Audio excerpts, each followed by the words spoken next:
మొట్టమొదటిసారి భారతదేశంలోని తొలిసారిగా కాస్మెటిక్ హబ్ 2024లో తెలంగాణ గవర్నమెంట్కి మీరు ప్రపోజ్ చేశారు. దాన్ని వాళ్ళు యాక్సెప్ట్ కూడా చేసినట్టుగా విన్నాము. సో దాని గురించి కూడా చెప్పండి సార్.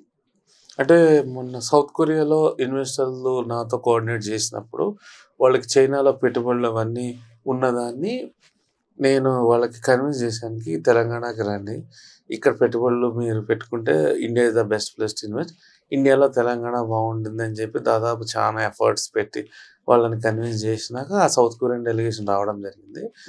ఆ టైంలో నేను సౌత్ కొరియన్ డెలిగేషన్ కూడా వాళ్ళని కూడా కన్విన్స్ చేశాను. కాస్మెటిక్ హబ్ అనే కాన్సెప్ట్ ఇండియాలో లేదు కాబట్టి తెలంగాణలో ఆ కాస్మెటిక్ హబ్ని ఫస్ట్ టైం మనం డెవలప్ చేద్దాము, కొన్ని లక్షల ఉద్యోగాల్ని మనం నెక్స్ట్ 20-30 ఏళ్లలో మనం డెవలప్ చేద్దామని చెప్పి ముఖ్యమంత్రి రేవంత్ రెడ్డి గారికి, కోమటిరెడ్డి వెంకటరెడ్డి గారికి కూడా మేము చెప్పడం జరిగింది. గవర్నమెంట్ కూడా దానికి ముందు వచ్చి ఇది ఫస్ట్ ఇనిషియేటివ్ అనమాట ఇండియా. కాస్మెటిక్ హబ్ అంటే కాస్మెటిక్స్ బిల్డ్ చేసే అన్ని ఇండస్ట్రీస్ని ఒక హబ్ లాగా, అంటే దాన్ని నెంబర్ ఆఫ్ ఇండస్ట్రీస్ని మనం ఒకే చోట మనము క్లస్టర్ లాగా ఫామ్ చేసి ఇస్తే ఏమవుతుందంటే మనం దాన్ని ఇంపోర్ట్ చేసుకోకుండా ఇక్కడ నుంచి మనం ఎక్స్పోర్ట్ చేయొచ్చు. ఇప్పుడు మన దగ్గర బోల్డ్ ల్యాండ్ ఉందండి, ఇక్కడ ఆంధ్ర తెలంగాణ యువత వరల్డ్ అనే బెస్ట్ ఇంటెలిజెన్స్ అనమాట. అవకాశాలు ఇవ్వాలి కదా. ఇప్పుడు సచిన్ టెండూల్కర్కి అవకాశం ఇస్తే ఆయన ఓడతాడు 100 సెంచరీ, ఇవ్వకపోతే ఏం చేస్తాడు, అమెరికన్ క్రికెట్ జట్టుకు పోయి ఆడుకుంటాడు. ఎంతో మంది సచిన్ టెండూల్కర్ ఉండిపోయారు అలా. సో ఇట్లా మనం ఏంటంటే ఇట్లాంటివన్నీ మనం వరల్డ్ క్లాస్ ప్రాజెక్ట్స్ చేసినప్పుడు ఏమవుతుందంటే యువతకి అవకాశాలు వస్తాయి, లీడర్షిప్ రోల్స్ వస్తాయి. ఆ లీడర్షిప్ రోల్స్ కోసం ఆ ప్యాకేజ్ కోసమే కదా వాళ్ళు అబ్రాడ్ వెళ్తున్నారు. అదే ప్యాకేజ్ని, అదే రోల్ని, అదే వర్కింగ్ అట్మాస్ఫియర్ని మనం ఇక్కడ ఎందుకు క్లోన్ చేయకూడదు? వాళ్ళు వెళ్ళేది దేనికోసం? రికగ్నిషన్, డబ్బు, పొజిషన్. అమ్ముడు ఇక్కడ ఇచ్చేద్దాం, ఎందుకు ఇవ్వకూడదు? బాగుంది. ఇంత ఎక్స్పోజర్ ఉంది మీకు, ఇన్ని దేశాలు తిరిగారు, రాజకీయాల్లోకి వచ్చే ఉద్దేశం ఏమన్నా ఉందా? నేను దాదాపు 100కు పైగా ఇంటర్నేషనల్ ట్రిప్స్ తిరిగానండి. సో 100కు పైగా ఎక్స్పర్ట్స్ని నేను కలవడం జరిగింది. చచ్చినా నా లైఫ్లో రాజకీయాల్లోకి నేను రాను ఎప్పటికీ. ఎందుకంటే నాది యాజ్ ఏ ఎంటర్ప్రినర్ కింద నేను నా ఇండియన్ సిటిజన్ కింద ఇండియాని నెంబర్ 1గా చూడాలి అనేది, ఈ దేశంలో పుట్టాను, ఈ దేశం నాకు ఇచ్చిన ఎడ్యుకేషన్, దాన్ని మళ్ళీ ఈ దేశానికే ఇవ్వాలి అనేదే నా కాన్సెప్ట్ తప్పితే రాజకీయాలనే నాకు ఏ విధమైన ఆసక్తి లేదు, ఉండదు కూడా ఫ్యూచర్లో. హ్యాట్స్ ఆఫ్ టు యు నిజంగా. ఇకపోతే మీరు చేపడుతున్న సేవా కార్యక్రమాల గురించి కూడా చెప్తారు. అంటే జాబ్ ఆపర్చునిటీస్ అండ్ మెంటరింగ్ అని చెప్పి కొన్ని లక్షల మందికి మనము హెల్ప్ చేస్తున్నాము వ్యామ్ ప్లాట్ఫామ్ ద్వారా. కానీ లాస్ట్ 30 ఏళ్ల నుంచి ఎంతోమంది తెలుగు వాళ్ళకి, ఇండియన్స్కి నేను ప్రపంచవ్యాప్తంగా ఫ్రీ జాబ్ సర్వీసెస్ చేయడం జరిగింది.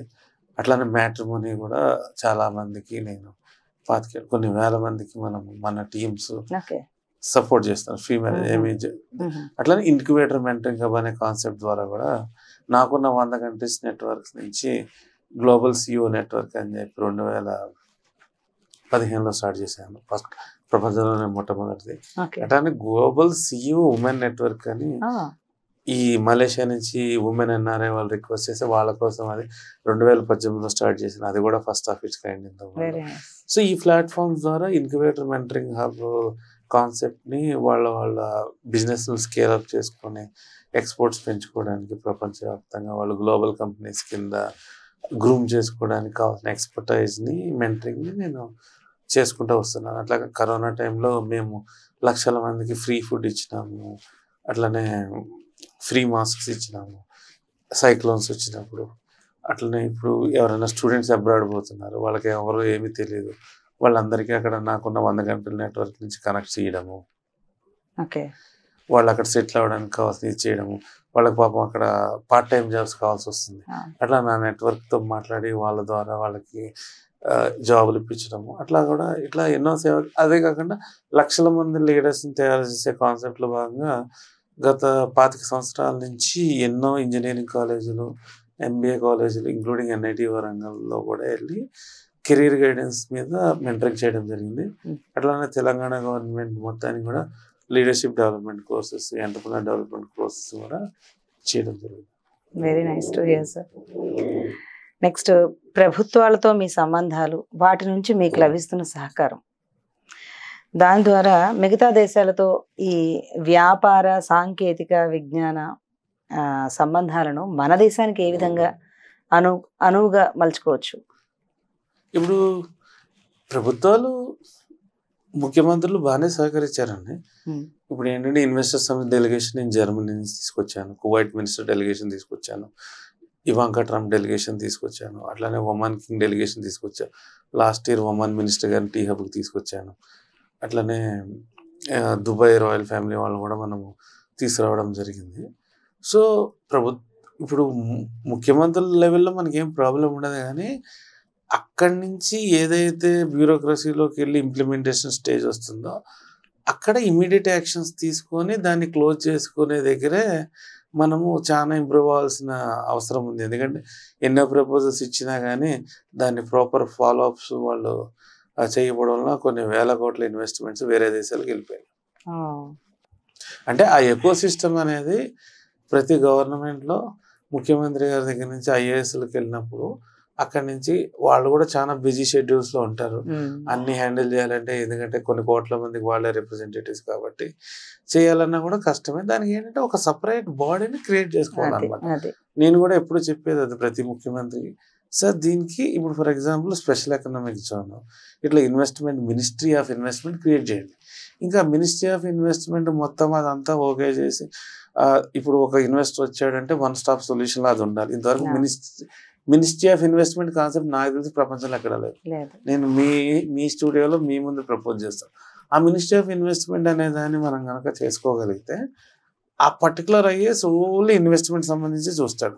ఆ one stop solution, one stop permission. ఇప్పుడు మీరు 1000 కోట్లు తీసుకుని వచ్చి వీళ్ళందరి చుట్టూ 100 సార్లు తిరగాల్సిన అవసరం మీకు లేదు కదా.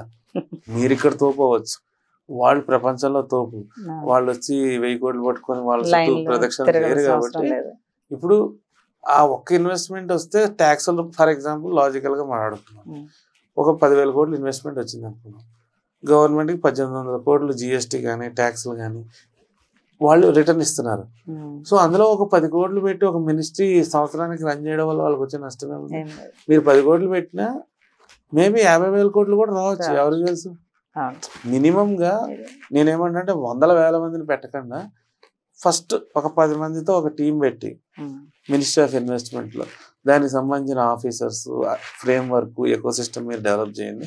ఇన్వెస్ట్మెంట్ పెరిగే కొద్దీ దాన్ని ప్రపోర్షనేట్గా డెవలప్ చేసుకుంటూ వెళ్ళండి. అప్పుడు ఏమవుతుంది, చీఫ్ మినిస్టర్ గారికి హెడేక్ తగ్గుతుంది, చంద్రబాబు నాయుడు గారికి, రేవంత్ రెడ్డి గారికి. ఇట్లా నాలాంటి ఎక్స్పర్ట్స్ని అందులో కమిటీ మెంబర్ వేయండి. నేను 100 మందిని తెస్తాను మీకు. మీరు గవర్నమెంట్లో రికగ్నిషన్ లేక ఎంతో మంది ఎన్ఆర్ఐస్ నాకు తెలిసి చాలా మంది ఇన్వెస్టర్ తీసుకురావడానికి రెడీగా ఉన్నారు. ఈ సిస్టంలో ఈ బ్యూరోక్రసీలో ఎవరిని కలవాలి, ఏం చేయాలి, ఏంటనేది వాళ్ళు ఫ్లైట్ దిగినాక వాళ్ళు ఎవరికి ఒక ఐడియా ఉండదు. వాళ్ళు వెళ్ళినా వాళ్ళకి అపాయింట్మెంట్స్ దొరకవు, వాళ్ళకున్న షార్ట్ స్పేన్లో మళ్ళీ వెంటనే వెళ్ళిపోవాలి. అలా కాకుండా ఇప్పుడు నాకున్న 100 కంట్రీల నెట్వర్క్ని భారతదేశానికి కానీ, రేవంత్ రెడ్డి గారికి కానీ, మధ్యప్రదేశ్కి కానీ, ఆంధ్రప్రదేశ్కి కానీ, ఏ గవర్నమెంట్ కానీ నేను ఇవ్వడానికి రెడీగా ఉన్నా. నేనేమంటున్నా, నాకు డబ్బులు ఇవ్వమంటలా, క్రెడిట్ అడగటలా, ఒక అవార్డు అడగల. చాలా మంది అన్నారు మీరు చేసిన దానికి భారతరత్న ఇవ్వాలి కదండి. నేనన్నా ఈ రోజు వరకు ₹1 నేను మీడియా కోసం ఖర్చు పెట్టి ఇంటర్వ్యూ తీసుకోవాలి. మొన్న ఎవరో ఫోన్ చేశారు, 10,000 ఇవ్వండి ఇంటర్వ్యూ చేస్తాను. టాలెంట్ని గుర్తించి మీరు తీసుకోవాలంటే తీసుకోండి. అది ఒక పేపర్ అవనివ్వండి, ఒక ఇది అవనివ్వండి, ఒక అవార్డు అవనివ్వండి. ఈ రోజు వరకు నేను 100% నా టాలెంట్ని గుర్తించి ఇచ్చిన అవార్డులే తీసుకున్నాను. చాలా అవార్డ్స్ కూడా నేను రిజెక్ట్ చేసిన. టాలెంట్ని గుర్తించి చేసిన ఇంటర్వ్యూలు బీబీసీ వాళ్ళు చేసిందని ఇంటర్వ్యూ ప్రపంచం మొత్తం నుంచి 190 దేశాల నుంచి ఒమన్లో చేశారు. ఆయన 19 ఏళ్ల క్రితం వాళ్ళు ప్రపంచవ్యాప్తంగా చేసినారు. అమెరికాలో లైవ్ షోస్ ఇచ్చిన, దుబాయ్ మీడియాలో మాట్లాడినా. ఇంకేం కావాలి నాకు గుర్తింపు? ప్రపంచమే నన్ను గుర్తించింది. సో ఇక్కడ నేను మీడియా అనేది నా ఉద్దేశంలో ప్రజల్ని మోటివేట్ చేయడానికి ప్రపంచంలో ఇంపాసిబుల్ అనేది ఏమీ లేదు. నన్ను పట్టువాదల విక్రమార్కుడు అని మా ప్రొఫెసర్ గారు అనేవాళ్ళు అనమాట. దాదాపు 100 మందికి జూనియర్ మోక్షగుండం విశ్వేశ్వరయ్య అంటారు. సో స్టార్ ఐకాన్ అంటారు. Yeah. సో అట్లా స్టార్ ఐకాన్ కూడా వాళ్ళు నన్ను గుర్తించడం జరిగింది. Most influential leader of the year 2024 award winner అండి, డీజీపీ గారి నుంచి తీసుకున్నాను. అట్లానే most influential person of the decade 2020, creative India person of the year 2019 along with PV సింధుని కూడా తీసుకోవడం జరిగింది అనమాట. ఈ సేవలన్నీ వాళ్ళు గుర్తించి వాళ్ళు ఇవ్వడం జరిగింది. బట్ చాలా మంది మేధావులు మా ఫ్రెండ్స్ కానీ వాళ్ళంతా నీకు పద్మశ్రీ పద్మభూషణ్ అనేది నువ్వు అర్హుడు, ఇంత సపోర్ట్ చేస్తావు, నువ్వు అప్లై చేయంటారు. నేను అప్లై చేయను, వాళ్ళంతటా వాళ్ళు గుర్తించిన రోజు నేను తీసుకుంటాను. ఎందుకంటే నా టార్గెట్ అవార్డ్స్ కాదు, నా టార్గెట్ ఇండియా నెంబర్ 1 అవ్వడం. కాబట్టి మీ జీవితాశయం ఏంటి సార్? ఎందుకంటే ఇంత నిష్కల్మషంగా, ఇంత నిష్కపటంగా ఎవరు సేవారంగంగా ముఖ్యంగా ఎవరు చూడలేదు మ్యామ్. మీ మేధస్సును ఉపయోగిస్తూనే ఇంత విజన్ తోటి మీరు ముందు నుంచే ఎప్పటి నుంచో ప్లాన్ చేసినవి ఇవన్నీ కూడా ఇప్పుడు ఫ్రూట్స్ ఇస్తున్నాయి దేశానికి. అయితే మీ లక్ష్యం ఏంటి, జీవితాశయం ఏంటి? నా next 20 years world best entrepreneur అవ్వాలనేది. ఫేస్బుక్, గూగుల్ లాగా ఇప్పుడు నా కంపెనీని, ఏదైతే కంపెనీలో నేను ఉన్నానో దాన్ని డెవలప్ చేసుకుంటూ ముందుకు తీసుకెళ్లాలనేది ఒక కాన్సెప్ట్. అట్లానే 20 ఏళ్ళ నుంచి వరల్డ్ బెస్ట్ లీడర్ కింద, బెస్ట్ ఇన్ఫ్రాస్ట్రక్చర్ మేనేజ్మెంట్ ఎక్స్పర్ట్ కింద ఉన్న లక్షల మందికి ఉపాధి కల్పించాలి అనేది నా మెయిన్ మిషన్. Very nice. అది గవర్నమెంటే కల్పించక్కర్లేదు, ఎందుకంటే మనం యాజ్ ఎంటర్ప్రినర్గా కూడా మనం చేయొచ్చు. అట్లా ఎవరైతే దేశంలో వెళ్ళిపోతున్న ఎన్ఆర్ఐస్ అందరికీ ఈ లక్షల మంది ఉపాధి కల్పించిన వాళ్ళందరినీ వెనక్కి తీసుకొచ్చి వాళ్ళకి సరైన గౌరవం ఇచ్చి ఒక వరల్డ్ క్లాస్ కంపెనీని, అట్మాస్ఫియర్ని క్రియేట్ చేసి వాళ్ళందరినీ దేశ అభివృద్ధిలో భాగస్వాములు చేయాలనేది నా ప్యాషన్. చాలా చాలా ధన్యవాదాలండి. మా ఇండియా నెక్స్ట్ స్టూడియోకి వచ్చి ఇంత విపులంగా ఇన్ని విషయాలు చెప్పినందుకు చాలా చాలా thanks. And I wish you all success in your life sir. Thank you.